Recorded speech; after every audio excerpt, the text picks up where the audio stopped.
So please welcome, with her speech entitled, "We Are Revolutionary," Amna, everybody!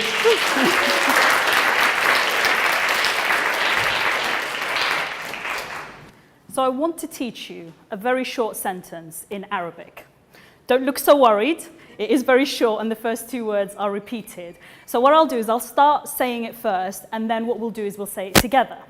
So the sentence is, Nudi, Nudi, ya Benghazi. Okay? Easy peasy? Right, okay, so let's try it together. So it's Nudi, Nudi, ya Benghazi. Well done. That sounded great, actually. I love hearing that. So firstly, well done, you've learned a little bit of Arabic, which I'll translate shortly. But most importantly, you just sparked a revolution. So let me explain. On February the 15th, 2011, women from across Benghazi, Libya's second largest city, came out to protest the detainment of their lawyer by Gaddafi's security forces.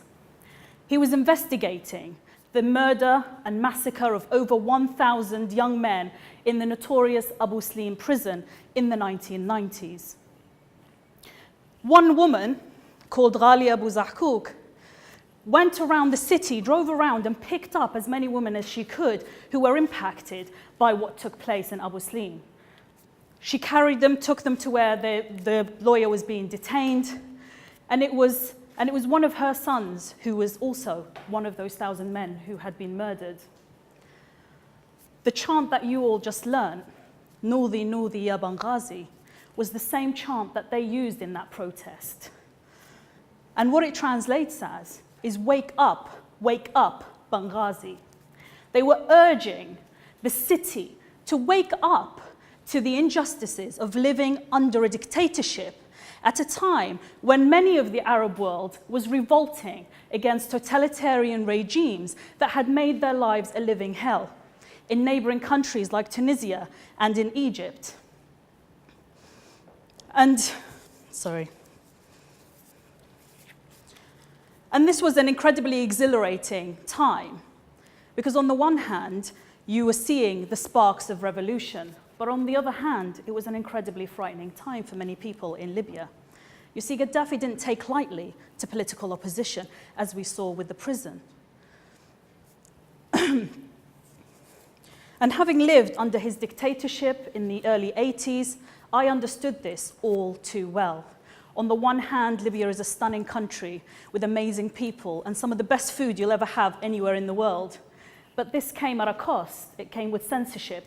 It came with an inability to trust people, even your own family sometimes, in case they were spies for the dictator. And for families like Ghalia's, it came with heartache and mourning for people that they loved. And you may be wondering and thinking, well, this is a great story, but it's Libya under a dictatorship. How does this actually relate to me? I use the example of Libya because it's dear to me. But I think what it gives is an example of how we can all create revolutionary change. And this very city that we're in today is often described as a revolutionary city. It was the home of the women's movement.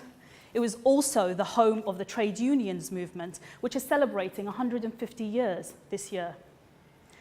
But more than that, what makes this city revolutionary is its people. It's you guys, and it's me. I don't think that Ghalia or any of those women who came out that night ever thought that they would spark the end of 42 years under a dictator, but they did. And so I ask you, using the words of those women in Libya in 2011, when are you going to wake up? Thank you.